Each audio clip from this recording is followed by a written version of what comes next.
The Guardians of the Galaxy are back. Following the August 2014 debut, which was a mega success, Marvel launched plans for a sequel to serve as the liftoff to the 2017 summer movie season.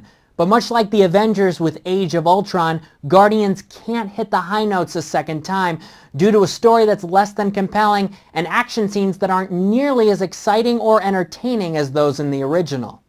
The Volume 2 in the title is not a nod to Quentin Tarantino's Kill Bill or Jay-Z's Hard Knock Life, but of course because of main character Peter Quill, played by Chris Pratt, and his Awesome Mix Volume 1 cassette tape that played a major role in the first Guardians. The compilation of 70s hits included Hooked on a Feeling, which I've not been able to get out of my head since. This time, Quill has moved on to Awesome Mix Volume 2, made up of 80s songs that dominate, and I mean dominate, the film. In fact, just about everything that was good or great in the original Guardians is way too overdone in this sequel. From the screen time of supporting characters Drax, Dave Bautista, and Rocket, voiced by Bradley Cooper, to the inclusion of music in nearly every single scene. 10 minutes into the film, and 4 songs on the soundtrack have already played. It's as if the goal is to sell downloads and CDs instead of making an entertaining film. The attempts at humor are forced and unsuccessful.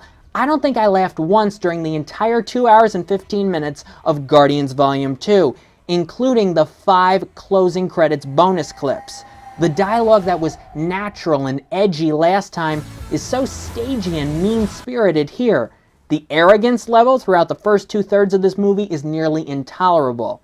Obviously, returning writer-director James Gunn felt he could simply amp up everything that worked the last time and that would all work again. Clearly, success got to his head. As for the plot, it's all kinda sci-fi, been there, done that. Kurt Russell plays Ego, not surprising considering the tone of this movie.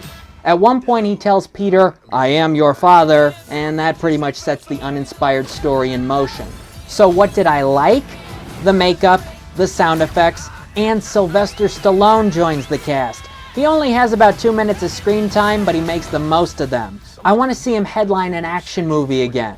I want to see Zoe Saldana, who returns as Gamora, get away from her trio of tentpole franchises, Avatar, Star Trek, and Guardians, and do more dramatic roles. And I want to see Gunn direct an indie again. There are a couple of deliberate shots here that give you that vibe. However, he's already announced he's signed on for Guardians Volume 3.